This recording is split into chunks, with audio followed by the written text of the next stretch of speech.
હાલ ગણેશ ચતુર્થીનો પાવન પર્વ ચાલી રહ્યો છે। સમગ્ર ભારત દેશ જય ગજાનનના નાદ સાથે ગુંજી રહ્યો છે। ત્યારે રાજકોટ ખાતે પણ નાના મોટા ગણપતિ પંડાલોના આયોજન થતા સમગ્ર રાજકોટ પણ દુંદાળા દેવ ગણપતિની આરાધનામાં લીન જોવા મળી રહ્યું છે। સાથે થોડા દિવસ પહેલા સુરત શહેરમાં કેટલાક વીરધર્મી યુવકો દ્વારા રાત્રિના સમયે ગણપતિ પંડાલ પર પથ્થરમારો કરવામાં આવ્યો હતો, પણ રક્ષાનું કવચ એવા ખાખી વીરો દ્વારા સવારના પહેલા કિરણ સાથે જ પથ્થરબાજોને પકડી કાયદાનું ભાન કરાવવામાં આવ્યું હતું। તો બીજા જ દિવસે ભરૂચ ખાતે પણ આવી જ ઘટના બની હતી। ત્યારે ભાઈચારાના નામની ઓળખાતો ભારત દેશમાં ઘટના બીજી વાર ન બને અને બધા લોકો હળીમળીને રહી બધા તહેવારો જેવા કે ઈદ હોય કે પછી જન્માષ્ટમી, રમઝાન હોય કે પછી નવરાત્રી જેવા તહેવારો સાથે મળીને ઉજવે તેવા હેતુથી રાજકોટમાં સૌથી જૂના એવો ત્રિકોણ બાગ રાજા ગણપતિ ખાતે હિન્દુ અને મુસ્લિમ એમ બંને સમુદાયના લોકો દ્વારા વિઘ્નહર્તા દેવની આરતી કરવામાં આવી હતી। આ સાથે જ એ ડિવિઝન પોલીસ પણ આ આરતીમાં જોડાઈ હતી। જી, હું જીમી અજવાણી ત્રિકોણ બાગ રાજા સાર્વજનિક ગણેશ મહોત્સવ સમિતિમાંથી આપ સૌનું હાર્દિક અભિવાદન કરું છું। છેલ્લા 26 વર્ષથી ત્રિકોણ બાગ ચોક ખાતે અમે લોકો સંપૂર્ણપણે સાર્વજનિક અને લોક ભાગીદારી ગણપતિની ઉજવણી કરી રહ્યા છીએ। આ ગણપતિ મહોત્સવમાં સમગ્ર સમાજને એક તાંત્રે બાંધવા માટે દરેક સમાજના અગ્રણીઓ અને દરેક જ્ઞાતિના અગ્રણીઓને અમે આમંત્રણ આપીએ છીએ અને માનભેર આરતી અને પૂજન કરાવીએ છીએ। જી, દર વર્ષે મુસ્લિમ સમાજ અને જૈન સમાજ સહિતના વોરા સમાજ સહિતના તમામ લોકો આરતી કરવા માટે આવે છે, પણ હાલની પરિસ્થિતિ જોતા આજે મુસ્લિમ સમાજના અગ્રણીઓને આમંત્રણ અમે આપેલું અને આમંત્રણ અંતર્ગત આજે સમગ્ર મુસ્લિમ સમાજના અગ્રણીઓ આજે દુંદાળાની આરતી અને પૂજા કરવામાં આવી રહ્યા છે।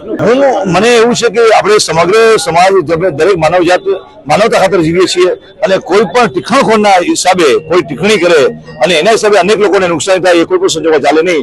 અને દુંદાળો દેવ છે, વિઘ્નહર્તા દેવ છે, એ બુદ્ધિના દેવ છે, સદબુદ્ધિના દેવ છે। તો સમગ્ર સમાજમાં એના આશીર્વાદ રહીએ અને બધા સાથે સંપીને જીવીએ એ અમારો ઉદ્દેશ છે। અત્યારે 20 થી 22 મુસ્લિમ સમાજના અગ્રણી આવે છે, રહીમભાઈ સોરા છે, પછી કટારિયાજી છે સહિતના અનેક અગ્રણીઓ હાજર છે અને બધા વર્ષોથી આરતી કરી અને દુંદાળા દેવના આશીર્વાદ લેશે। સુરતની ઘટના એક ટીખણખોરના હિસાબે સમગ્ર સમાજમાં ભાગ્યા પાડવા કોઈ અનિષ્ટ તત્વો કામ કરી રહ્યા છે। બાકી આ ભારતમાં કે રાજકોટમાં આવી કોઈ વસ્તુ છે નહીં। બધા વર્ષોથી સાથે મળીને જીવે છે અને સરસ મજાના દરેક હમણાં જ ઈદનો તહેવાર તો રાજકોટમાં રંગેચંગે ઉજવાયો હતો, ત્યારે હમણાં તાજિયા હતા ત્યારે મુસ્લિમ સમાજે હિન્દુ લોકોને આમંત્રણ એવું રાજકોટમાં કોઈ શક્ય જ નથી। અને ત્રિકોણ બાગ રાજા અને ગેમન સાહેબની દરગાહે એકતા, કોમી એકતાનો એક પરિચય આપે છે, જેમાં અમે લોકો ખુશી અનુભવી રહ્યા છીએ કે મુસ્લિમ સમાજના અગ્રણીઓ આરતી કરવા માટે પધાર્યા છે।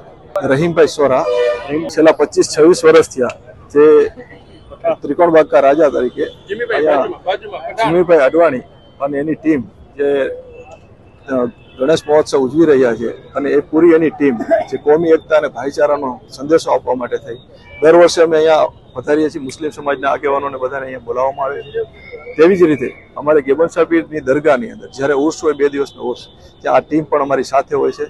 એકતાનો ભાઈચારાનો સંદેશો આપવા માટે થઈ અને કાયમી આ ગણેશ પંડાલની અંદરથી અમે કોમી એકતા અને ભાઈચારાનો સંદેશો આપીએ છીએ।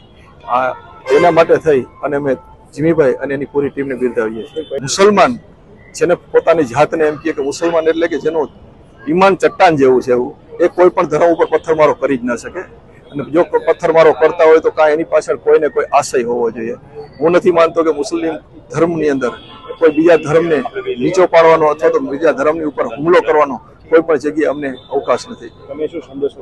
હું સંદેશો એ દેવા માંગુ છું કે રાજકોટની અંદર જે કોમી અને ભાઈચારાનો એકતાનો જે સંદેશો એટલા માટે આપીશ કે પૂરા હિન્દુસ્તાનની અંદર આવી જ કોમી એકતા અને ભાઈચારાનો માહોલ જળવાઈ રહે અને તમામ હિન્દુ મુસ્લિમ ભાઈઓ, તમામ વર્ણના ભાઈઓ એક ખંભેથી ખંભા મેળવી અને દેશની પ્રગતિ માટે થઈને આગળ વધે એટલો હું સંદેશો આપું।